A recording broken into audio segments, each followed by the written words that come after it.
Hey there, Cougars. This is Ruth Gregory, Emerging Technology and Multimedia Specialist of the Global Campus at Washington State University.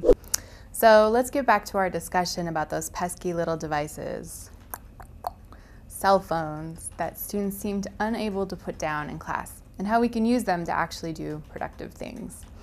So today I'm going to talk a little bit about Twitter and ways you might be able to incorporate Twitter into your class in order to make students look a little bit less at the stream of cat videos and a little bit more at what's going on in the class. For those of you who aren't already a part of the Twitterverse, Twitter is a social media platform that allows a user to type in 140 characters about whatever they want and then post it to a stream. People who follow that person can then see whatever they've posted.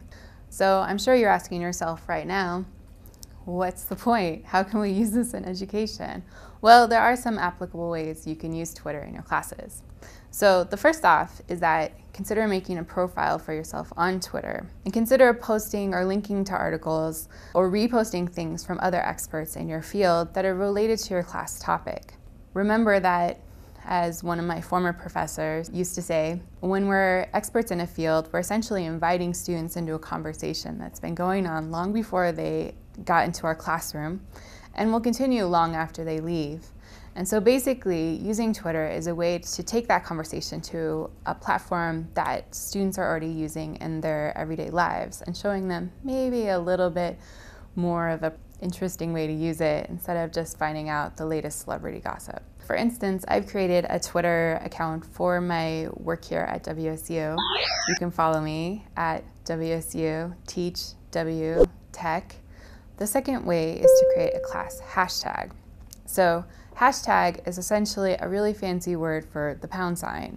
If you have a hashtag in Twitter and a phrase directly after it, it makes it easily searchable on social media. So for instance, create a hashtag that's specifically for your class. Consider even putting it on your syllabus at the beginning of the course.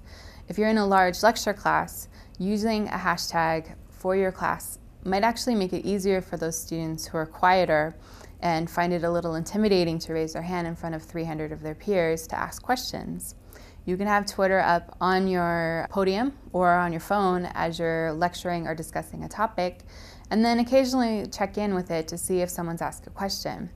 The other interesting thing about Twitter is that if students ask a question on that using the class hashtag, there may actually be another student in the audience or in another section who will be able to answer the question for them even before you get to it.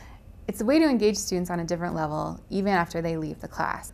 There are lots of ways to use Twitter and other social media outlets in your class, and we'll be going over those a little bit later. But for the meantime, consider making a profile for yourself, posting and reposting information from experts in your field that might be of relevance to your class. Think of creating a hashtag for your class that will also allow students to engage on another level in material that's covered and important to those who are entering into the conversation that you're already an expert in.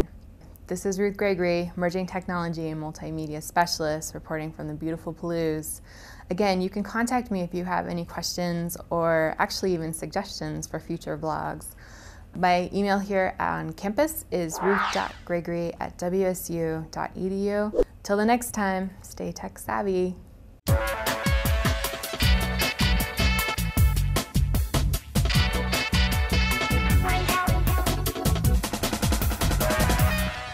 It's part of the thing, I swear.